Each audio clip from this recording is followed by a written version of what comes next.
And happy Wednesday to the world out there, and happy post-podcast and post-draft to everybody.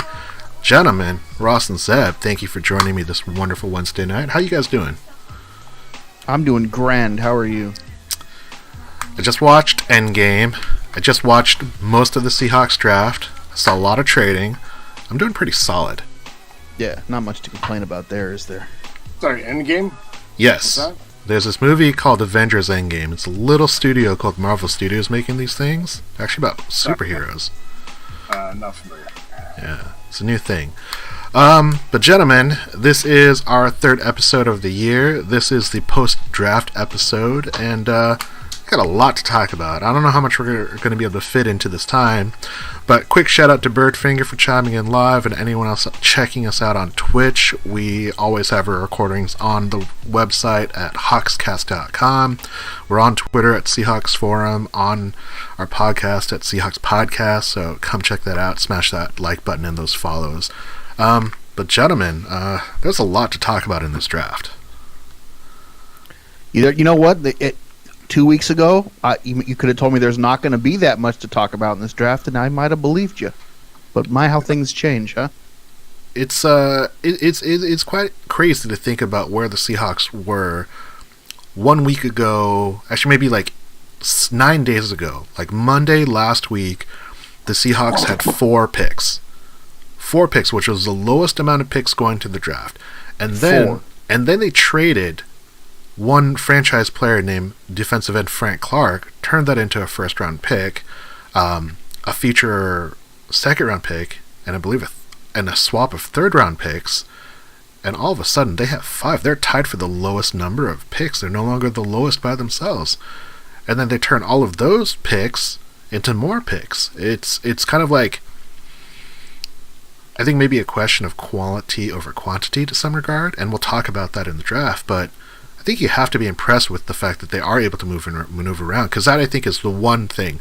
People always say, oh, move back, get more picks, move back, get more picks. But there's not always someone that's willing to make that trade with you, right? It's a really hard thing to do. I think people underappreciate how hard it is to do.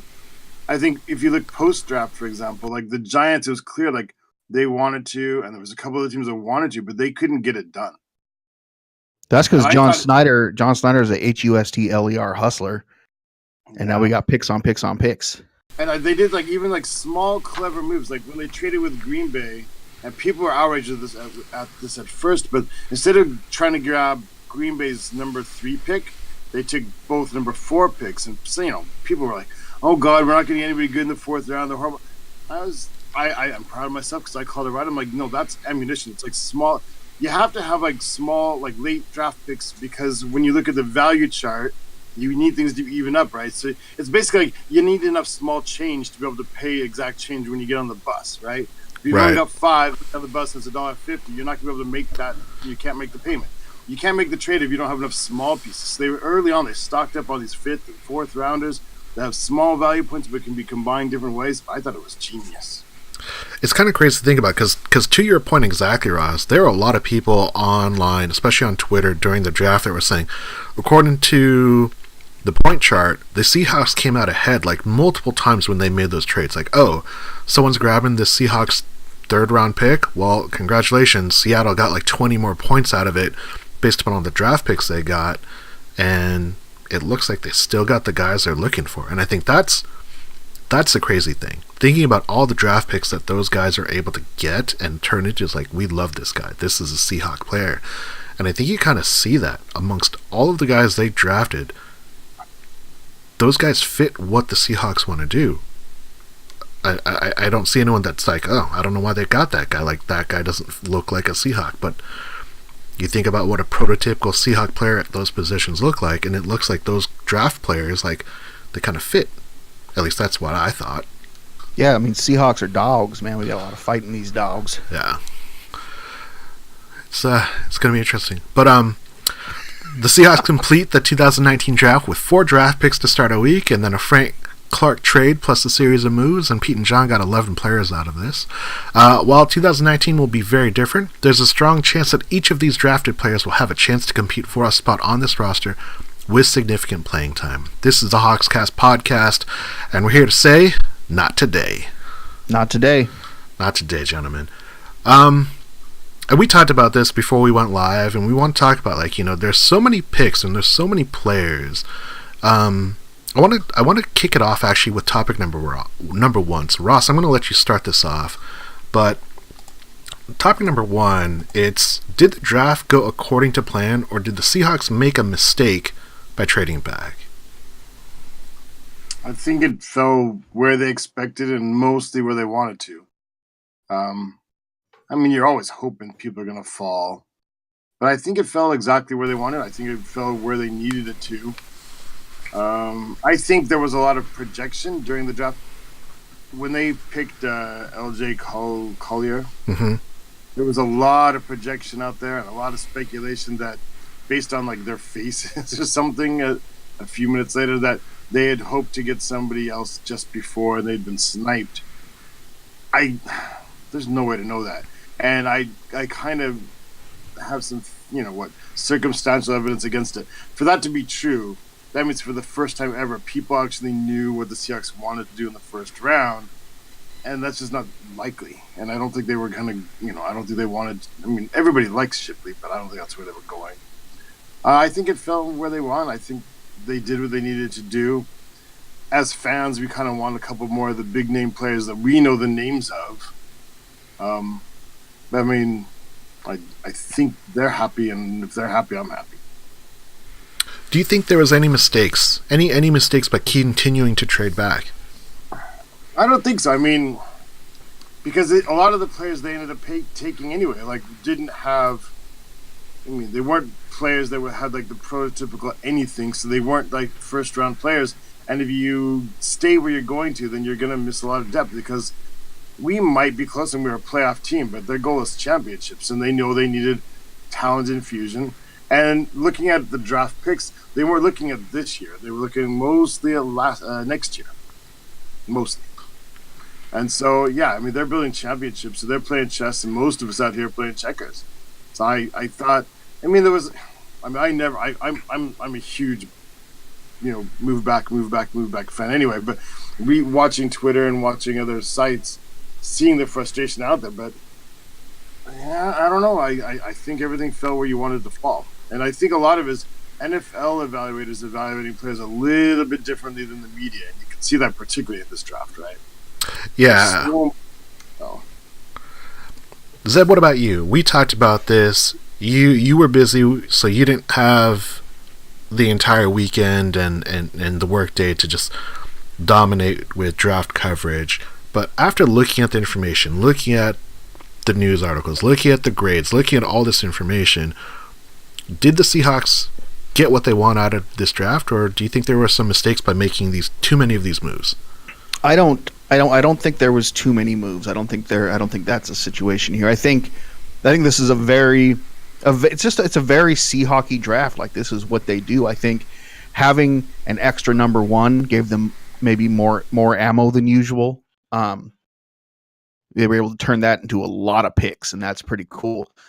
I don't doubt that we didn't get some of the guys maybe that were high on our board, just because that's what happens. You're hoping a guy will still be available when it's your turn to pick, and I'm sure there was guys that weren't there when it was our turn. But ultimately, I think turning our 4 picks, or 5, I guess 5 when we were going into the draft, turning that into 11 is probably exactly what they wanted to do. I think the DK Metcalf pick, which happens to be the one I'm most excited about, is probably the least Seahawky pick out of all of them. Because almost never is the guy that I would really want in the draft. We almost never get that guy. I'm ready to do some laundry on that dude's abs, man. Right. I think in years past, they probably would let that guy sit and hope that he'd still be there later in the third or the fourth, kind of like they did with Shaquem last year. But I was excited to see them go and get him. That made me pretty happy. And then the other thing that I got super stoked about is after we were done and we drafted the tackle Christmas, DeMarcus Christmas, we were done. The draft was over for us, and we traded back into it to grab the wide receiver from Hawaii. And I thought that was pretty cool. I don't know that I've ever seen us trade back into a draft that we were done with. So that was impressive. It's funny because now, days after the draft, you can still find so many lists of the players they took that are missing him. There's so many lists that still out there, list their top 10 picks, not 11. Yeah, it's kind of funny. I've seen that too, Ross. People just shut down their computer and walked away. Right. Yeah, all the beat guys are like, oh, well, we're done here. Yeah. I think if you try to step out of I'm going to be Pete, I'm going to be John, if you can look at it in kind of that vantage point, I think this draft went according to my plan. So my plan, I talked to you guys about this. I talked about this to my friends at work. I talked to this on the forum, hawkscast.com. What I wanted is defensive line help, secondary help, some depth, depth on the offensive line. And then those are were my two key things. I said, if we go defense heavy on the first 2 days, I'll be happy. If they are able to get better depth at other positions, I would be happy. And they did that. The things that I was surprised by is maybe the linebackers. So I wanted defensive line. So they get that in the first round with LJ Collier. They get that with the 6th round with DeMarcus Christmas. Tony chiming in, turn 4 picks into 11. That seems good.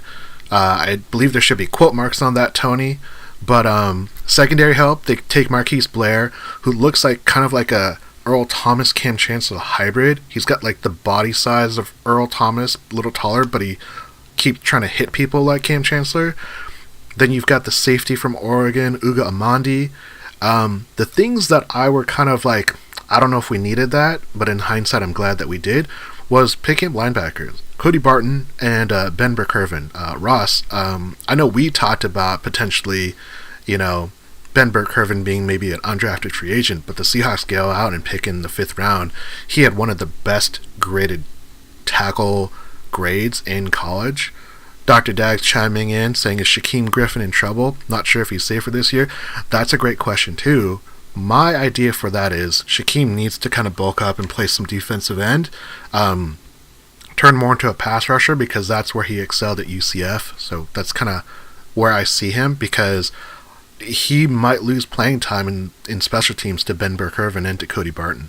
So that's I think a big question mark, and we'll talk about a little bit of that later. But I think the Seahawks draft plan went according to what I wanted.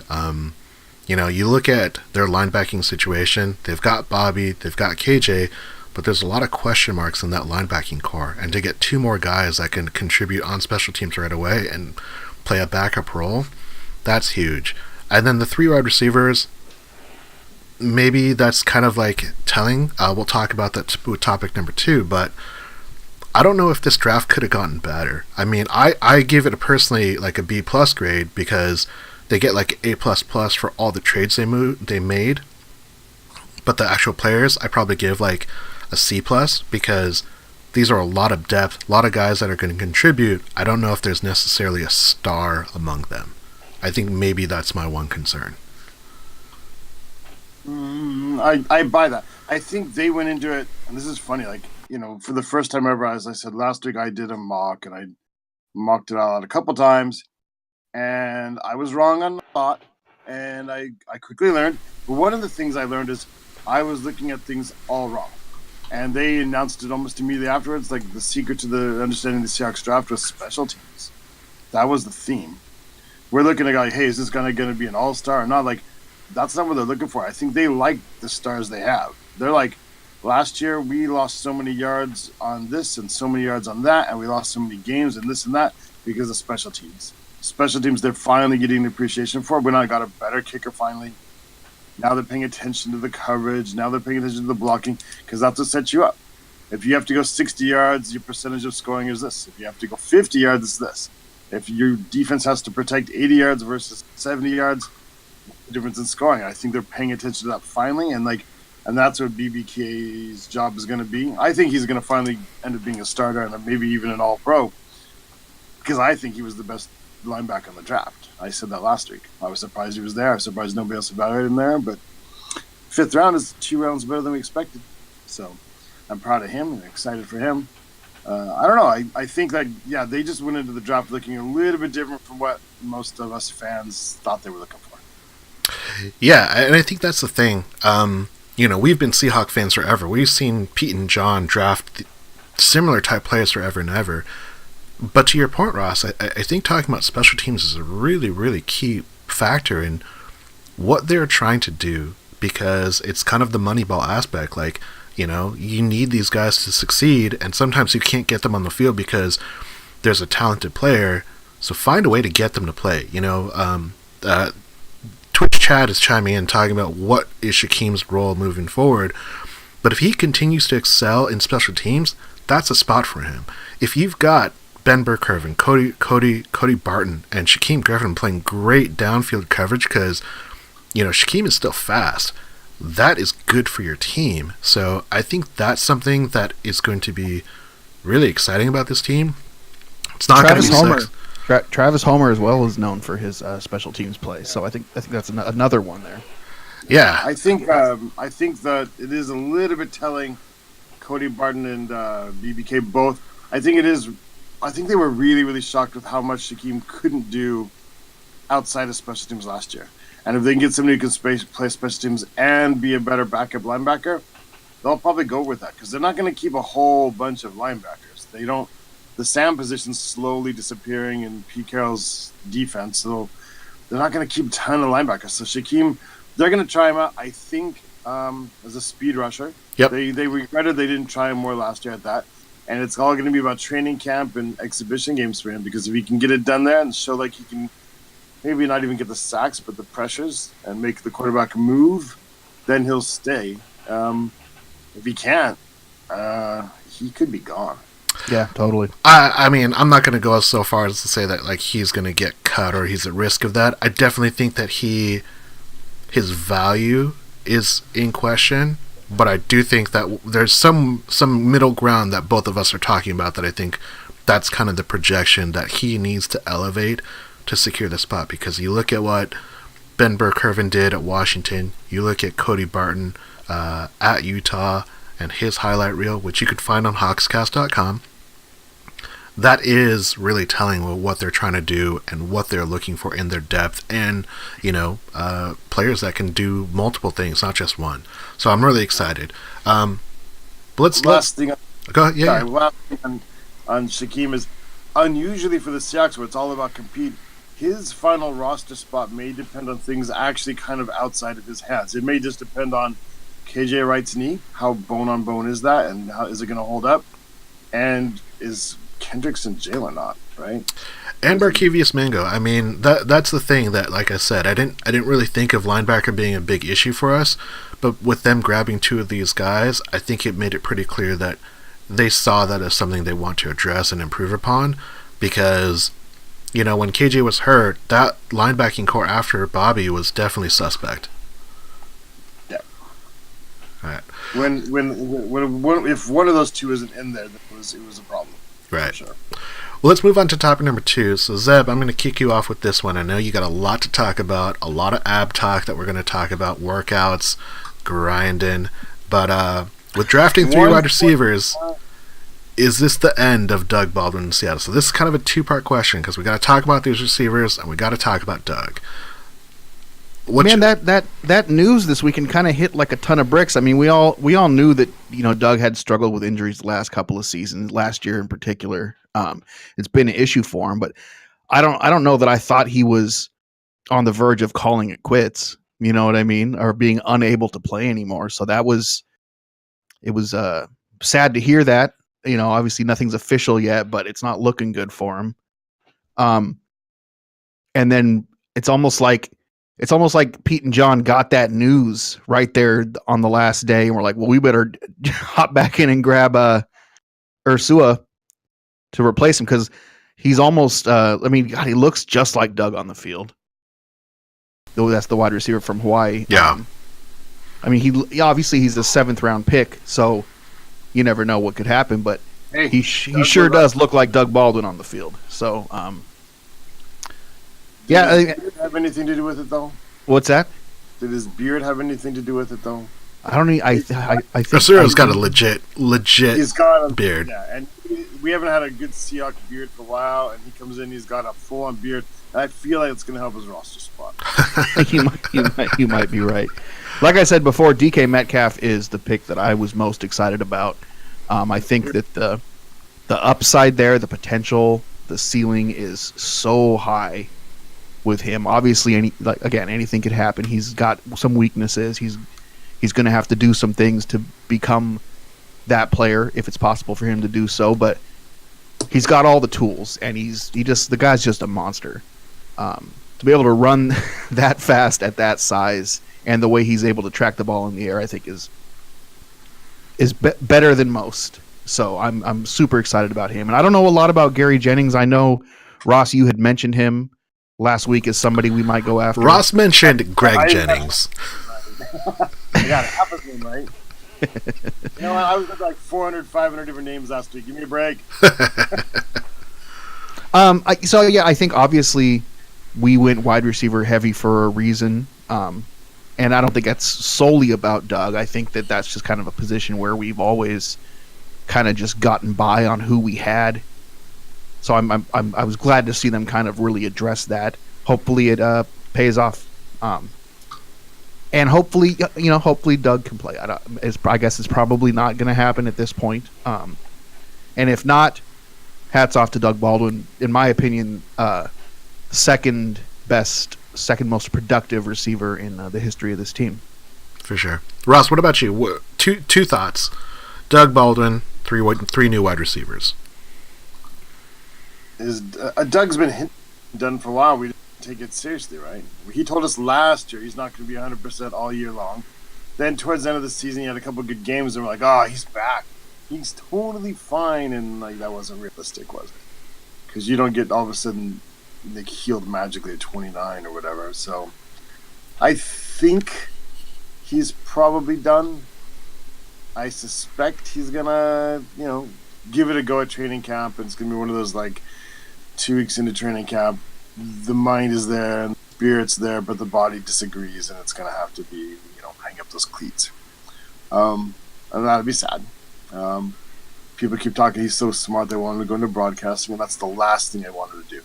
I don't want him to spend the next 20 years talking about what other people are doing. I want him to do things. I want him in the news, be on the sports page, and I don't want it to be on the police blotter. So that's where I'm at with Doug Baldwin.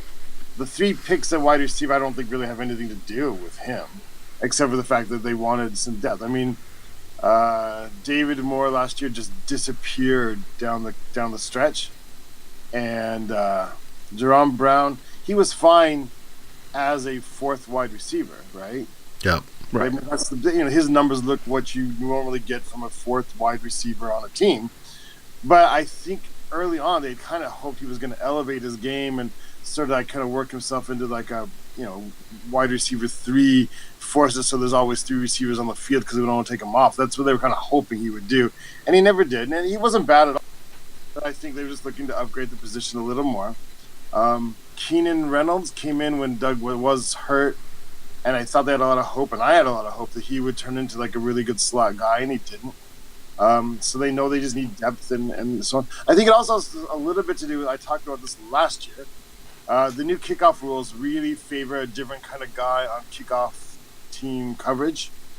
You want more fast guys. You don't want the big guys anymore, the medium-sized guys.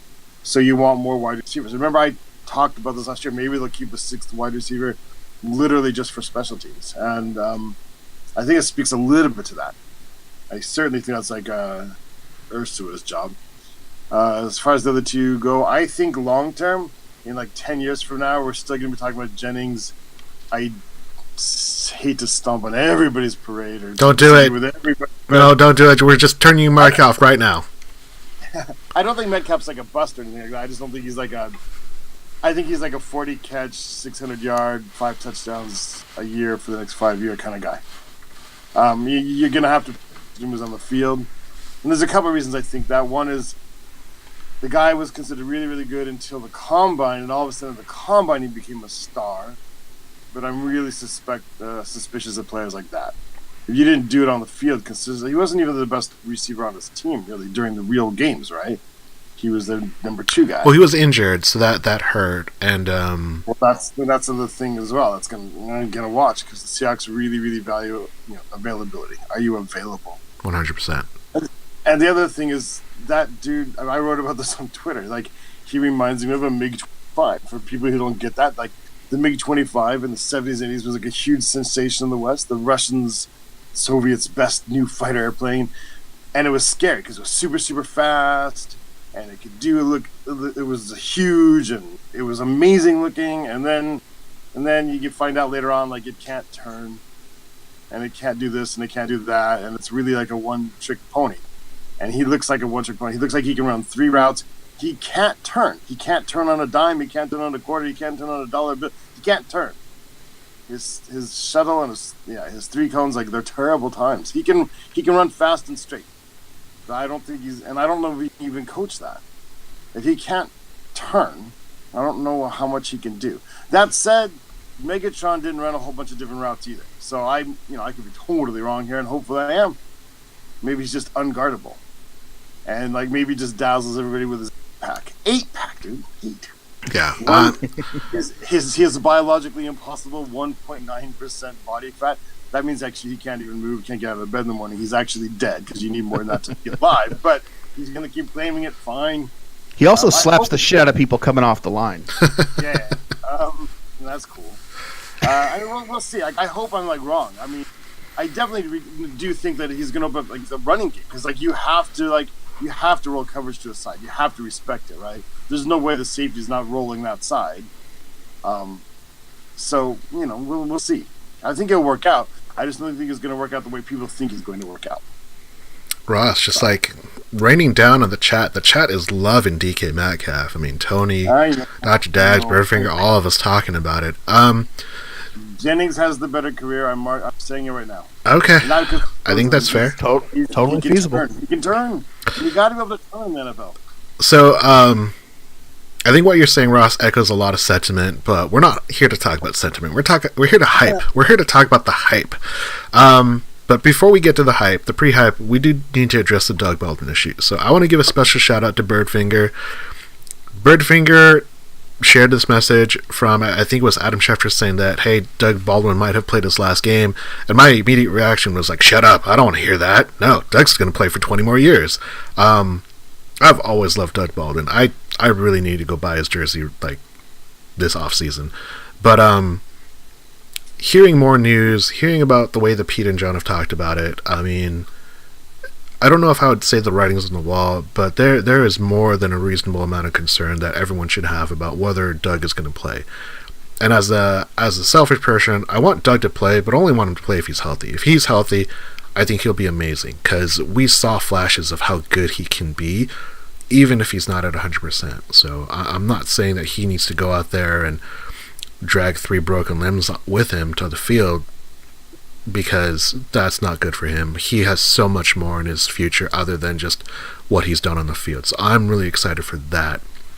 And whatever he does with that, I know he's going to be great, and I know I'm going to be paying attention to it. So I hope the chapter of Doug Baldwin as the Seahawk is not over. If it is, it was an amazing run, it's an amazing story, and we'll have a lot more to say if we ever get to that point. To these wide receivers, what I thought was really interesting is they all have a specific kind of like skill set. Obviously, DK Metcalf is just run a 9 route, run and blaze past everyone. And if you look at those highlights, you would question, like, this guy is unstoppable. This guy is like basically like playing a game of NFL Blitz where all you're doing is throwing up Hail Marys and no one can bring him down. He's so strong, he's so fast, he's so big. And there's nothing more impressive about that on a football field. But to Ross's point, if he can't run, the necessary routes that he needs to run, is that a concern? I think it's fair to say. People bring up Megatron, which is, I think, a great comparison. A dude that basically ran 3 routes 75% of the time and excelled. If DK can do that with Russ's timing, with his arm, with his accuracy, I think that's going to be amazing. I hope that he is the star of this draft, because it would be great to have just a guy that can burn down the field and take the top over a defense. And with play action, with Russ's deep ball accuracy, that is going to be so exciting. So if that happens, if that's what we get to see in a preseason game or during the regular season, I think fans are going to love it, and I think that will be something that people are looking forward to. But I do think, like you said, Ross, you have to kind of temper your expectations, because there's still a lot of concerns. Injury, lack of consistency, maybe the concern about concentration. This is a guy that falls in the draft at the very last pick in the second round for a reason. It's not because people are like, well, I really thought like 63 other players are better. It's like, no, this guy fell because they evaluated him, and the draft is not about like what's everyone else doing. It's like, what do I need for my team? That's the way people's draft boards work. With Ursula, like in his highlight reel, he looks like Doug Baldwin. So I mean, he's beating dudes off the line. He's got these great shifty moves, which is very Doug Baldwin-esque. It's what you want out of a slot guy, and if that's what he can bring, he gets more competition. I'm really excited for it. But yeah, it was definitely a shock to see them go with 3 wide receivers. I did not expect 3, let alone even the 1. Yeah, I mean, definitely, and it does really point. I mean, it's easy to say, oh, it's the Baldwin thing, but I really don't think so. I really think it was just you can't play an NFL season with 2 wide receivers, and if Doug Baldwin's healthy, that still really only has just like 2 real legit threats, right? Yeah. Brown didn't get it done. David Moore, maybe more, elevates his game, and maybe he becomes like a full season player. But you can't assume that. So you got to have some options there. Yeah. I think they brought in Terrell Pryor. Did you see that? They sure did. They're looking at Terrell Pryor as well. Dude, second time's a charm. Back to the Future or Back to the Past or something. He posted a picture of the VMAX sign. Is it official? I haven't seen it yet, but I know he visited. I don't know if they mean like they've signed him or anything. Okay, so we're gonna wait for like the May 7th for everything to happen. Like that's really the countdown a week from now. But wasn't it last time he was here? He didn't want to switch to wide receiver, right? Right. I think Pete Carroll got frustrated because Pete Carroll really wanted to switch. He wouldn't switch, and then like went to Cleveland and immediately switched. He just switches. And I just immediately, I remember the Pete Carroll's reaction was just like, kind of rolled his eyes, just like, dude, you decided that 6 months earlier, you'd be on our team. Yeah. Tony on the chat wants to know if Doug never takes another snap, is he in the Ring of Honor? Oh yeah. I think he has to be. I think it's going to be a crowded Ring of Honor come it's that gonna be time. a bizarre Ring of Honor, but it still has to be. I mean, you have to acknowledge the time. You can't say it's too crowded with that time break because that's 2 Super Bowls back to back. Yeah, you got to have a lot of people you're going to remember and talk about for a long time. So it's really going to be like an entire ring of just players from that team are going to be in that Ring of Honor. I mean, they're going to have to like build an expansion for it. Section or something. I could definitely see them finding a way to honor every person on the team because they contribute in so many different ways.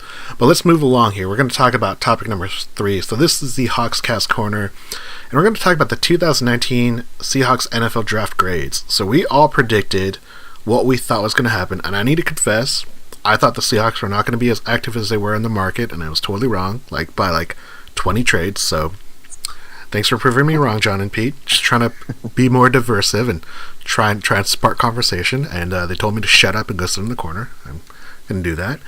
But the 2019 NFL draft grades. So really quickly, Ross, we're going to talk about this. But here's the draft grades from 6 major outlets. NFL.com gave him an A-. Mel Kiper from ESPN.com gave him a B. USA Today gave him a B+. They gave their first 3 rounds initially just a C. SB Nation gave them a B-. CBS Pete Prisco gave them a B. Sports Illustrated gave them a B-. What are your thoughts on the grades? And we talked about the value of this and what the media thinks versus what a team thinks. What's your grade for the Seahawks? My grade? B+. B+. I'd like that. B or B+, I wouldn't be mad. I think C is a little harsh and a little lack of faith. A is a little bit optimistic and kind of like best case scenario. I don't know, man. I mean, it's been proven over and over again. You can't really evaluate till 3 years at the earliest later. Um, but I think something in the B range. I mean, they maximize the potential, but I can see if you're the person who thought like I wanted one more name. I wanted one like sort of a name brand guy early. Where's my blue chip player instead of a whole bunch of like pretty good guys? I want my star. And I guess you hang your hat on DK Metcalf then. So I can see if people don't want to give him A's or A minuses. If you're thinking C, you're just like you haven't been paying attention. You just haven't been paying attention. So I think B plus is right. It's just about right. As far as like they maximize, like you said, they did a lot of trading. It was funny because when I did my mocks, and even when I was playing a simulator online, I kept trading back, and ending up with like 11 picks, and then started criticizing myself for not being realistic. That's just too many. They're not going to end up with 11 picks. So I'd go and redo it, so I only had like 9 or 8. So, lesson learned. 11's not unrealistic. So that's where I'm at. I personally give him like a B plus. Solid grades. Zeb, what about you? Well, I mean, I think when grading a draft immediately like this, it's less about the specific guys you got and more about just how you drafted, what you were able to do. Were you able to target positions of need? Were you able to do like we did, which was to turn a few picks into a lot of picks? So I think in that sense, you have to give them a pretty high grade. But as far as grading it, like people that just assume a guy is going to be a bust or assume a guy is going to be able to contribute, you never know. None of these players have played it down in the NFL yet, so anything could happen. I think based on what the Seahawks were able to do in this draft, as far as turning a few picks into a ton of picks and then getting positions of need and guys that are probably going to be able to contribute on special teams, which is something that we need. It has to be a high grade. B plus probably. I wouldn't even hesitate to give him an A if you're looking at it from that aspect. Yeah. I think you bring a really good point about grades are arbitrary. Ross, you echoed the same sentiment. But what I think it does is it's trying to say hey, does it make sense with what they're trying to do? But it's kind of graded against what the entire NFL is trying to do versus what does this team in itself trying to do? You talk about every person like the New England Patriots pick. Oh, that's the best pick ever. Oh, the fact that they got this guy with the 32nd pick, that's amazing. Well, of course it's the Patriots, and you think that whoever they draft is going to be amazing because they're always drafting in the late 20s and 30s, but they don't get flack, and because they keep winning Super Bowls and keep making appearances, people don't question it. The Seahawks, though, for all of their faults, and they haven't had amazing drafts throughout their history. They had a great strong draft to begin with, kind of lulled. But I think you look at what they're trying to do, and Ross, to your point about how they're trying to build special teams and say hey, where are we weak? What is our area of opportunity? It's hey, we need to stop giving up big plays on defense. We need to build depth. We need to be able to stop the big gains on special teams. A bunch of these players, you look at of these 11 picks, probably 6 of them are going to have a spot on special teams, whether it's in coverage or returns or whatever. That's a huge get, and that gives them an opportunity to be on the team and kind of work their way into the lineup. I don't question that there's not a single point that almost any one of these guys couldn't start a game for the Seahawks. Maybe not this year, but definitely down the road. And I think if you look at it from that aspect, that's exciting. The one thing that I have seen, especially on local radio, that I really cringe at is the bar is who's a Pro Bowler.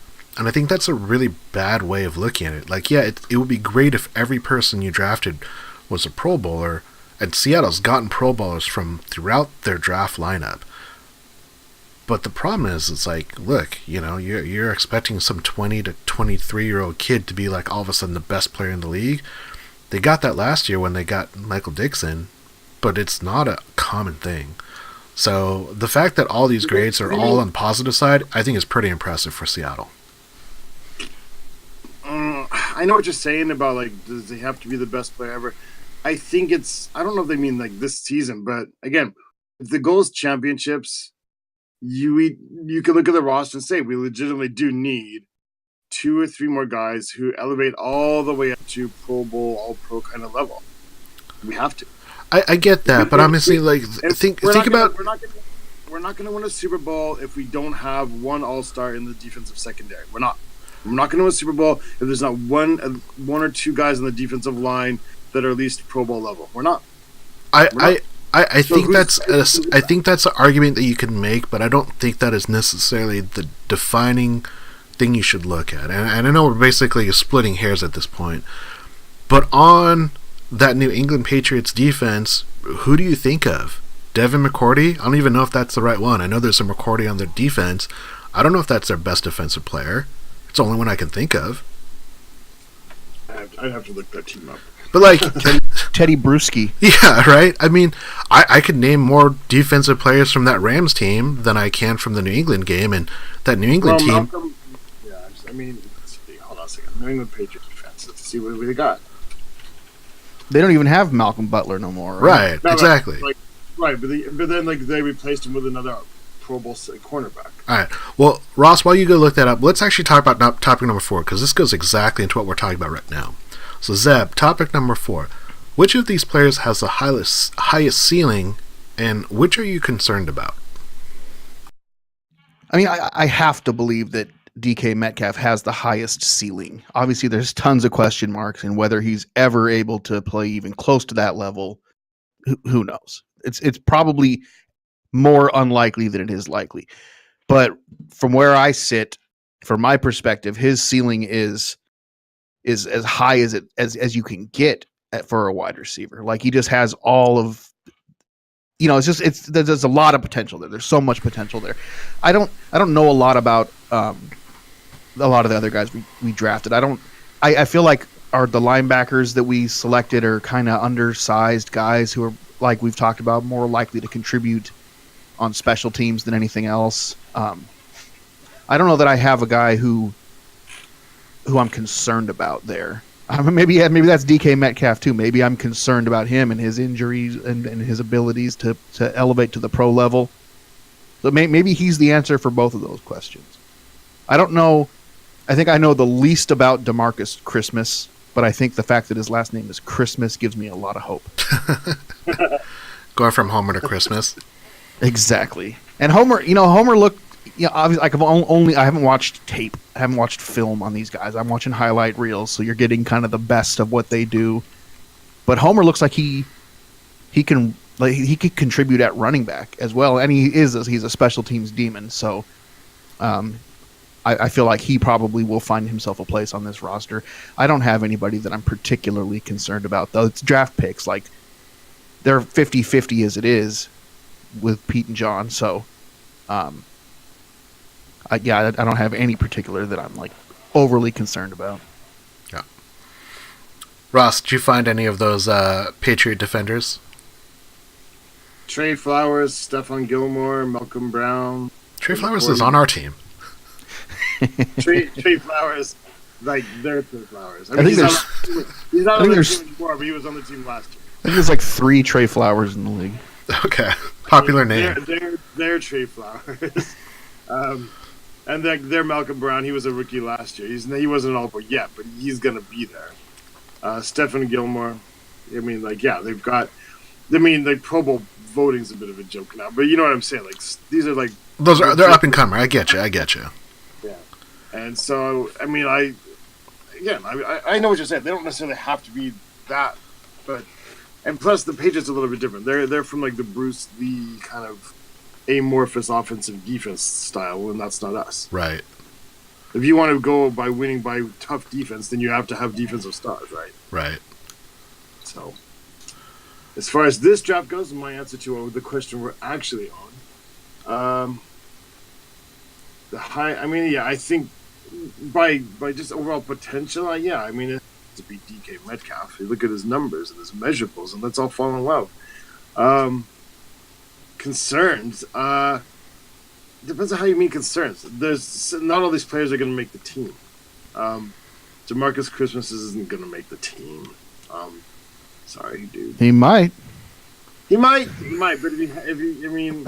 if you were a betting man, if it does, it says just as much about like some of the people we already have or we're going to bring in than as much as it is about him potentially. Like, if nobody else works out, welcome to the team. Because that guy doesn't bring anything to pass rush. It's all about stopping the run, and we need that right now. But you want to have somebody who, like, maybe he's an 8 against the run, but at least a 4 against the pass, right? Because you don't want to tip off what you're defending against every single time the guy's in the field. I don't know. BBK, I worry just because I'm so high on him that's probably a bit of a curse. Like, you know, maybe I'm just like seeing what I want to see. And he's a little bit undersized. I've heard the Lofa Tatupu comparison. I think that's spot on. So he also actually, I mean, it sounds weird to say because he's fifth rounder, but I think he has the potential to really, really kind of, you know, have the biggest returns on the draft investment. I could buy that. Yeah. Because I think that, really quickly, I think what that leads to is kind of like football intelligence, and that's kind of like the thing that I think sticks out from a guy like Ben Burke-Hervin.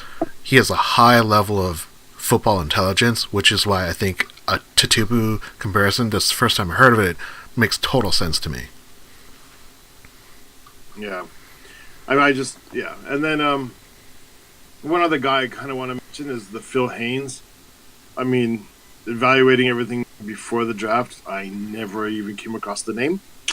But having looked him up afterwards and seeing the comparisons and seeing what his college coaches think about him, he could be one of those guys, like, once he fills in, he's going to add 40 pounds. We're going to talk about that later. But he could potentially kind of get plugged in by maybe next year as a starter and then play for 8-9 years. Yeah. So that could be awesome. I've heard that too. And that's what I wanted. In my mocks, I had him taking something like that in the first, so I'm super stoked by him. Yeah. Birdfinger chiming in on the chat.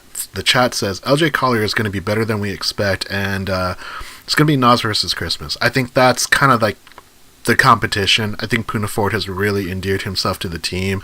I think he got more playing time, which he totally deserved at the end of last year. Obviously, Jaron Reed had a great year last year.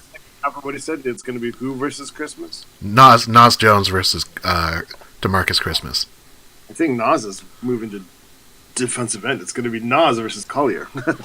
Yeah, I mean, I want to echo Birdfinger's point real quick, because of the picks that I think who's going to have kind of like the best Seahawk career, I do think it's going to be LJ Collier, because they do covet that defender that can go inside and outside on the defensive line. Like, everyone's talking about, oh, Michael Bennett is the accurate comparison, and if he can be a guy that can move inside and outside and move the pocket, disrupt the pocket, there's so much value to that I think people don't understand. I mean, Michael Bennett is still tearing it up. I mean, he's going to be in the Patriots next year, which is kind of annoying, but I mean, that's such a Patriot move to make. Like, oh yeah, we're going to get this guy who's got this super, super unique, undervalued skill set, and we're going to exploit the crap out of it. I mean, it's going to be really annoying, and I expect him to do really well, which is going to piss me off. But to answer the question of which of these players has the highest ceiling, I think the obvious answer is going to be DK Metcalf, but I'm going to go in a different direction, and I'm going to go with LJ Collier. So to echo what Birdfinger says, I think that there's a chance that LJ Collier, if he can be a Michael Bennett-like player, the value to the Seahawks and having a guy that can play inside outside is immeasurable, because that's something that I don't think we've had. There's no one on the defense post Michael Bennett that has had that capacity, and I think it's a really great skill to have, and I think that's what potentially could really push his ceiling high, and that alone is what gets me excited about LJ Collier. The one person I'm concerned about is actually Marquise Blair, because that dude is skinny. I mean, he played for Utah, which is a Pac-12 school. They ended up going to the Pac-12 championship. They lost to UW, but that dude is just so skinny. I mean, I know he's trying to hit people like left and right, but I don't know if he's taking like the best angles sometimes. He kind of looks like he lines it for the big hit, and he can miss. I'm concerned about that and I hope that the Seahawks can like kind of coach him up. I am excited because he does seem to be kind of a mix between a free and strong safety, which means that like the mix of what the Seahawks like to use. But I'm concerned if that's what he's going to develop into. I hope it is. Tony wants to know, how do we like the local boy Ben Burke-Irvin? He's from California, but he did go to UW for 4 years. I think we're all pretty excited about him. I mean, Ross loves him. I mean, that's kind of all we need to know, right? I mean, geez. I mean, that just means take him off your draft board. Well, I remember when we were talking about it, when we might have been talking about this even like before our pre-draft podcast, we were saying like, oh yeah, I see them taking Ben Burke-Irvin as an undrafted free agent, and now going into the 5th round. Usually that means that there's a lot of love for a player. I mean, that's kind of why the Seahawks moved back into the 7th round to take John Ursua. He had several people willing to offer him an undrafted free agent opportunity, and Seattle says, no, we're going to snatch this guy up. So I think that's exciting. You know, my thing about Ben Burke-Irvin is that probably the first 10 or so times I heard his name, I hadn't read it yet, and I thought his name was Ben Burr. So that's tight. Do you think that he is going to be most likely known as BBK? Probably. I mean, it's a pretty cool way to refer. It's kind of like the law firm. You know? There's a guy, Ben Jarvis Green Ellis. But yeah. There might be multiple LTs and multiple OJs, but there's not going to be multiple BBKs. True that. I always want to call him BKK accidentally, because that's like the airport abbreviation for Bangkok's airport. That's so stupid and random, but see it written as BBK. I'm like, BKK? BKK? Let's fly. Let's go. Vacation time, buddy. Into Thailand. BKK. Final thoughts about this 2019 Seahawks draft. We didn't even get to the undrafted free agents. That's a whole nother conversation. But final thoughts about this 2019 Seahawks draft. Final question. So the Seahawks gave up a 6th rounder next year to get John Ursua. Will they let that affect their thinking a little bit? I mean, in the past they were really resistant that, but do you think that'll affect their thinking a little bit when it comes down to cut downs? Like if it's close and close, are they going to go, dude, we did give up a 6th rounder next year for this guy? I think they like to say that they don't think about that kind of thing. They're just trying to find the best players to put out on the field. But I'm sure that must play a part in all of them, right? Yeah, I mean, CJ Process is still on this team. Do you think I think maybe. We got in this a little bit last year in training camp over at Darbo. Can you give up on a 4th rounder after 2 years? And I said yes. And the Seahawks eventually said no, despite my fight with Bob what is his name? The reporter in Seattle? Yeah.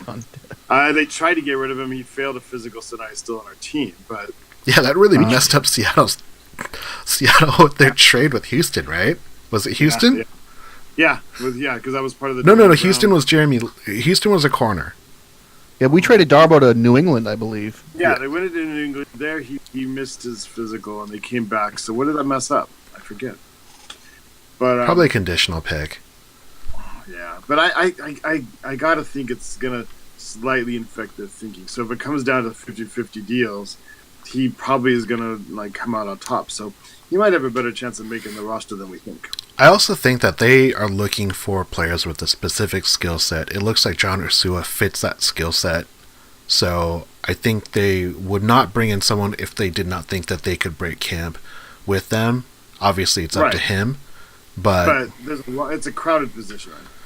It is a crowded position, but I mean, this is kind of like, I mean, I remember it was last, training camp, Ross, where we're like, oh man, we have so many great wide receivers right now. And it ended up being just Doug and Tyler being great, and everyone's like, meh, Yep. Well, the first half of the season, David Moore was legit. He had what was that? Somebody had 15 catches for 8 touchdowns or something ridiculous. Yeah. I think he only ended up half of the season. He had 15 targets for 7 receptions in the last 5 games. I don't know. Yeah. I think he ended up with 5 touchdowns last year. And the first 4 were in the first 6 games. So yeah. It was a little lopsided. he's super faded out. It was so a lot bad. of those touchdowns though were just the ball like landing in his arms essentially. Yeah. I think he's in trouble this year. Let's see. It was a 7th round pick from 2 years ago. Like Yeah, it wouldn't be surprising at all if he didn't make this team. Oh, of course.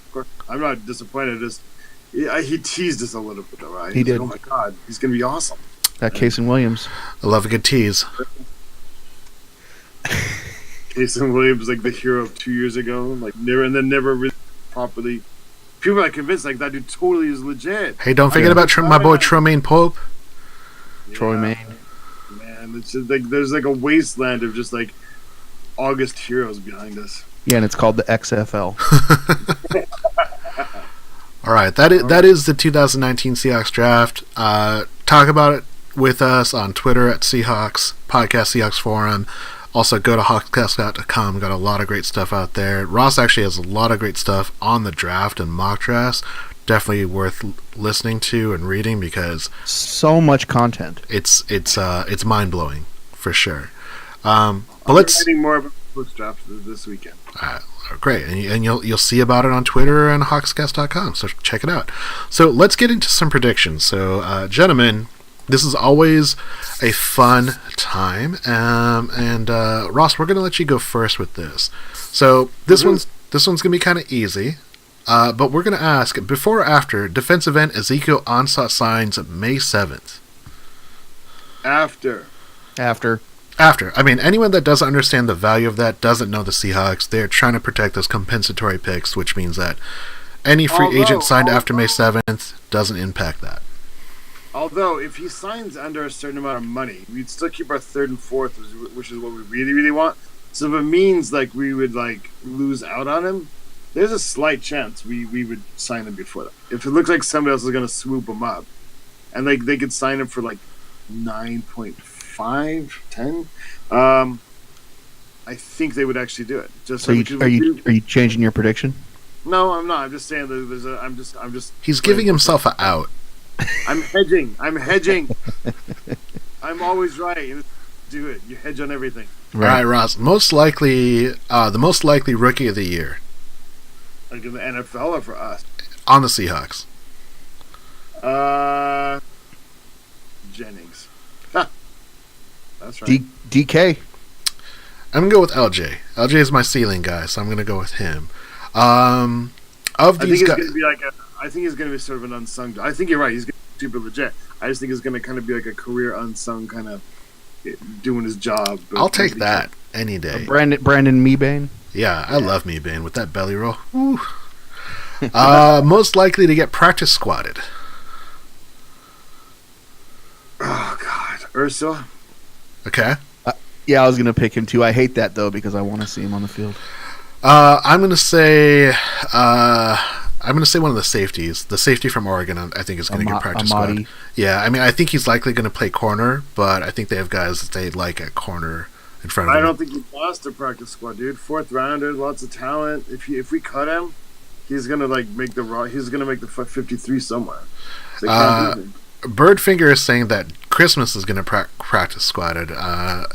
Maybe, but I don't think he's going to make the roster for sure. And he also has Jennings as his rookie of the year. So, Ross, most likely to gain weight before camp, and we're talking about like Eddie Lacy weight, not like I beefed up.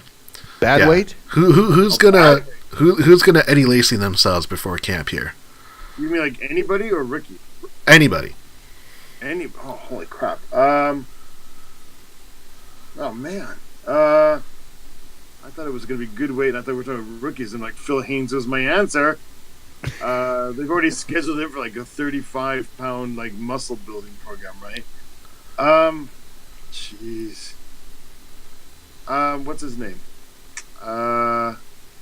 Who's the defensive end who we thought was going to produce last year? And Rasheem Green? Jacob Martin? No, veteran guy. Kept waiting for him to produce and he didn't. Oh, you know what? He's not on the team right now.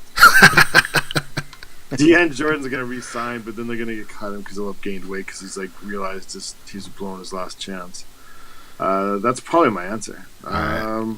Well, maybe CJ Prosize because. Oh, you stole my thunder! I was gonna go with Prosize. Because like every time I do moves, like you sprain something, so eventually you can't exercise at all. He's gonna gain weight to try and protect his broken ankles, but you stole my thunder. I thought I was gonna be so smart for that one. By December this year, I predict CJ Pro-Size will probably be like that bubble boy, like in that old John Travolta movie. No? Anybody know that? No, just me. Zeb, who's your fatty? Who's gonna gain major fatty weight? Russell. Ooh. Russell got that big bread, man. He's eating. I don't know if he's got time. He's promoting the hell out of all kinds of stuff. No time to sleep, but time to eat. Okay. Most likely to shine in rookie camps. Rookie camp's going to happen in, think about 2 more weeks. Who do you think's going to get a bunch of the press? Jennings again. Yeah. Oh, you know what? On that, for the rookie camp, I'm going to go with Met. Okay. Homer. Don't. I'm going to give some love to the 7th rounder. I'm going to give some love to John Ursua. I think that he has the most to gain by having a strong camp. Birdfinger has DK, which I think is it's also a good choice, but I think that that's exactly the kind of thing DK will shine in. No offense. It would, just taking the top out of everybody. But I think John Ursua, if he has a strong rookie camp, I think that could open a lot of eyes and really give him a shot. And I think that's something that there is no one on this roster like that. There's no one on the roster last year other than Doug Baldwin that has that skill set of breaking a guy off the line of scrimmage. So my bet is going to be John Ursua. Dude, you're just dissing Keenan Reynolds again. Ex-Navy, dude. Why do you hate freedom? Because we don't know what to do with it. Yeah, it's too much pressure. And the last prediction for the night: who's likely to get the best jersey number? What's the best jersey number? 69. So obviously it's it's the guard. Phil Haynes. Yeah. I'm gonna go with John Ursua on this. I have no idea what he wants, but I can see him getting a number 11. 11 as a wide receiver. I hate this idea and thinking, but I listened to a group of wide receivers talking a couple years ago, and they're like, dude, you have to have numbers that start with 1 because it's a lot faster. Wasn't Percy? Didn't Percy wear 11? Percy did wear 11. Yeah, he did. But and that'll help, dispel the exact opposite kind of player will cleanse us of the Percy Harvin experience. So yeah. I'm going to go DeMarcus Christmas. They give Christmas 69. That's going to be so tight. That's like sacrilege or something. Blasphemy. I think that DK is going to get the best rookie number. It's going to be something like super wide receiver, 88. I think that's a pretty 81. You know what? I got strong feelings about 81 being a good wide receiver number. I know there are other good receivers that have been 81, but Seahawk 81s, they've never been great for me. 88 is such a tight end number now. Yeah, but think about it. 80 and 88 were the best receiver numbers. Jeff Chadwick was 88, I think. Wasn't Jimmy Graham 88? Jimmy Graham was 88. That's what I'm saying. That dude with his size, he needs the biggest, roundest numbers ever because it's gonna be just biceps on muscle. He's gonna be 888. Yeah, he's gonna be triple 88. They're gonna give him 88 and a line underneath just for his abs. I'm gonna look up how they did it, but in the 70s and 80s, the Raiders had 2 wide receivers who had numbers in the 20s. So I want to figure out why. Did they start as? There's no way. Cliff Branch and Fred Bolitnikoff, they both Cliff Branch was number 21. That's so legit as a wide receiver wearing 21 out there.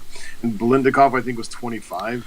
So there's wide receivers lined up 21 and 25 on the outside. Defenses think they've got 4 running backs on the field. I don't know. I that's a good question. But hey, Dion played wide receiver at 21. Yeah. Kind of. He did. Yeah. There's not a kind of. He did play wide receiver. Yeah. I mean, he was a cornerback. A full-time wide receiver, but he played wide receiver at 21. Yeah. I mean, you're allowed. I mean, so does CJ Pro-Size, I suppose. You split them out. Yeah. Yeah. Put them on the field. I don't know. CJ who? That guy's Haven't not heard going to of him. break Oh, camp. I have a question. Is anybody in the league named Easter? What's that? We should. Is there anybody in the league with the last name Easter right now? That would be so. That is the tight. last name because we'd have to trade for that, guys. Then we'd have Christmas and Easter. There is no Easter. In fact, there's only been one guy with the word Easter in his name in the history of the NFL, Ray Easterling. Ooh, man. look at this guy. Please tell me you looked that up now and not beforehand. Of course. Why would I ever have looked that up I don't know. if you hadn't asked it?